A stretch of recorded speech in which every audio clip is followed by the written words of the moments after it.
قلم کی تخلیق کے متعلق اقوال۔ قول اول، ابن عباس رضی اللہ تعالیٰ عنہ کا قول حدیث رسول اللہ صلی اللہ علیہ وسلم کے موافق ہے۔ ان سے مروی ہے، انہوں نے فرمایا سب سے پہلی چیز جو اللہ تعالیٰ نے پیدا فرمائی وہ قلم تھا۔ اس سے فرمایا کہ لکھو۔ قلم نے کہا اے میرے رب کیا لکھوں؟ فرمایا تقدیر لکھو۔ پس قلم لکھنا شروع ہوا اور اس نے اس وقت سے لے کر قیامت تک ہونے والی تمام چیزیں لکھ دیے۔ پھر اللہ تعالیٰ نے پانی کی بخارات اوپر کی طرف بلند کیے اور اس سے آسمانوں کی تخلیق فرمائی۔ حضرت وکیع رضی اللہ تعالیٰ عنہ کی طریق میں بھی اسی طرح مروی ہے اور شعبہ کی طریق میں ابن عباس رضی اللہ تعالیٰ عنہ سے منقول ہے کہ سب سے پہلے جو چیز اللہ تعالیٰ نے پیدا فرمائی وہ قلم تھا۔ پس وہ آئندہ کی تمام باتوں کو لکھنا شروع ہو گیا۔ اسحاق کی طریق میں بھی اسی کی مثل مروی ہے اور معمر کی طریق میں ہے کہ اللہ تعالیٰ کی سب سے پہلی مخلوق قلم ہے۔ عطا بن صائب کی طریق میں ہے کہ ابن عباس رضی اللہ تعالیٰ عنہ نے فرمایا سب سے پہلی چیز جو میرے رب نے پیدا فرمائی وہ قلم ہے۔ پس اسے حکم فرمایا لکھو،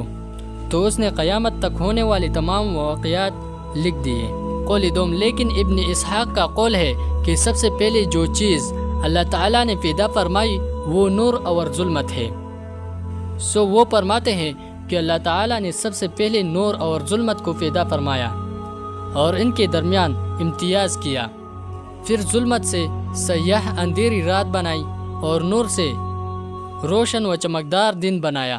جو کہ دیکھنے بالنے کا ذریعہ ہے۔ علامہ طبری رحمۃ اللہ علیہ فرماتے ہیں ان دونوں اقوال میں سے میرے نزدیک درست اور صحیح قول ابن عباس رضی اللہ تعالیٰ عنہ ہے، اس لیے کہ وہ حدیث نبوی صلی اللہ علیہ وسلم کے عین موافق ہے۔ نکتہ، پس اگر کوئی یہ اعتراض کرے کہ یہ دو قول جو آپ نے ذکر کیے ہیں، یعنی پہلا قول کہ اللہ تعالیٰ نے سب سے پہلے قلم کو پیدا کیا اور دوسرا قول کہ سب سے پہلے ظلمت کو پیدا کیا، اور ان میں آپ نے پہلے قول کو ترجیح دی ہے جو کہ ابن عباس رضی اللہ تعالیٰ عنہ کا قول ہے، تو ابن عباس رضی اللہ تعالیٰ عنہ کی اس سے روایت کی کیا توجیہ و جواب ہوگا جو کہ ابو حاشم کی طریق سے مروی ہے اور وہ یہ سفیان ابو حاشم سے نقل کرتے ہیں اور حضرت مجاہد رحمۃ اللہ علیہ سے کہ میں نے ابن عباس رضی اللہ تعالیٰ عنہ سے عرض کیا کہ کچھ لوگ تقدیر کا انکار کرتے ہیں اور میں ان میں سے کسی کے بالوں کو پکڑوں تو ان کو جاڑ کر رکھ دوں، یعنی گنجا کر دوں۔ اور پھر فرمایا کہ اللہ تعالیٰ کسی بھی چیز کو پیدا کرنے سے قبل اپنے عرش پر تھا، پس سب سے پہلے چیز اس نے پیدا فرمائی وہ قلم تھا۔ پھر وہ قیامت تک کے ہونے والے تمام امور لکھنا شروع ہوا، اور آج کل لوگ جو کچھ بھی کر رہے ہیں اس سے پہلے ہی فراغت ہو چکی ہے، یعنی قلم لکھ کر فارغ ہو چکا۔ اس روایت سے معلوم ہوا کہ ابن عباس رضی اللہ تعالیٰ عنہ اس بات کے قائل ہیں کہ سب سے پہلی مخلوقات عرش الہی ہے اور اس کے بعد قلم،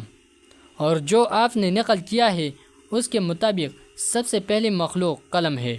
لہٰذا ابن عباس رضی اللہ تعالیٰ عنہ سے منقول دونوں اقوال میں تعارض ہے۔ اسی طرح ابن اسحاق رحمۃ اللہ علیہ سے اس آیت کی تفسیر پوچھی گئی، هو الذی خلق السماوات والارض فی 6 ایام وکان عرشہ علی الماء، وہی ذات ہے جس سے آسمان و زمین کو 6 دن میں پیدا کیا اور تھا اس کا عرش پانی پر۔ تو فرمایا کہ پانی پر عرش الہی تھا اور عرش الہی پر اللہ عز و جل اپنی شان کے مطابق جلوہ افروز ہوئے۔ پھر سب سے پہلے اللہ تعالیٰ نے نور و ظلمت کو پیدا فرمایا۔ ابن اسحاق رحمۃ اللہ علیہ کی یہ تفسیر اس قول کے معارض جو آپ نے ذکر کیا، لہٰذا ان سے مروی دونوں اقوال میں بھی معارض پایا گیا۔ جواب، ان کا حل یہ ہے کہ تعارض اول کے بارے میں تو یہ کہا جائے جواب ان کا حل یہ ہے کہ تعارض اول کے بارے میں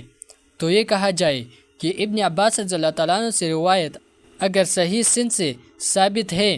جو کہ آپ نے ذکر کی ہے تو اس کو ان سے ایک روایت قرار دیا جائے گا۔ اس کو سفیان نے ابو ہاشم سے، انہوں نے مجاہد سے، انہوں نے ابن عباس رضی اللہ تعالیٰ عنہ سے نقل کیا ہے، لیکن جو شعبہ ابو ہاشم رحمۃ اللہ علیہ سے نقل کرتے ہیں وہ ان جميع روایت کے موافق ہے جو ابن عباس رضی اللہ تعالیٰ عنہ سے منقول ہیں، جن کو ہم نے ماقبل کے ساتھ ذکر کیا ہے، یعنی سب سے پہلے قلم کو پیدا کیا گیا، لہٰذا جو بات ان کی کثیر روایت سے ثابت ہو اسی کو اصل و راجح قرار دیا جائے گا، اور اس روایت کی طرف چندہ التفات نہ کیا جائے گا۔ ممکن ہے کسی راوی سے وہم ہوا ہو۔ شعبہ کی جس روایت کا ہم نے حوالہ دیا وہ یہ ہے، شعبہ کہتے ہیں کہ ہم سے ابو ہاشم رحمۃ اللہ علیہ نے بیان کیا اور انہوں نے حضرت مجاہد رحمۃ اللہ علیہ سے سنا، اور وہ فرماتے تھے کہ میں نے عبداللہ رضی اللہ تعالیٰ عنہ سے سنا۔ راوی کہتے ہیں کہ معلوم نہیں کہ حضرت مجاہد رحمۃ اللہ علیہ کی مراد عبداللہ سے عبداللہ بن عمر رضی اللہ تعالیٰ عنہ تھی یا عبداللہ بن عباس رضی اللہ تعالیٰ عنہ۔ بہرحال انہوں نے فرمایا کہ سب سے پہلے چیز جو اللہ تعالیٰ نے پیدا فرمائی وہ قلم تھا، پھر وہ قیامت تک لکھنے والے تمام امور کو لکھنا شروع ہوا، بس آج کل لوگ جو عمل کر رہے ہیں اس سے پہلے ہی فراغت ہو چکی ہے، یعنی یہ سب کچھ لکھا جا چکا ہے۔ اور تعارض ثانی کا حل یہ ہے کہ ابن اسحاق رضی اللہ تعالیٰ عنہ کا قول جو ہم نے ذکر کیا ہے، یعنی سب سے پہلے اللہ تعالیٰ نے نور اور ظلمت کو پیدا کیا، اس کا مطلب یہ ہے کہ عرض و فانی کی تخلیق کے بعد سب سے پہلے نور اور ظلمت کو پیدا فرمایا۔ اس صورت میں ان کی تفسیر اور قول میں تعارض نہ ہوگا، یہ تو اعتراض کا جواب اور تعارض کا حل تھا،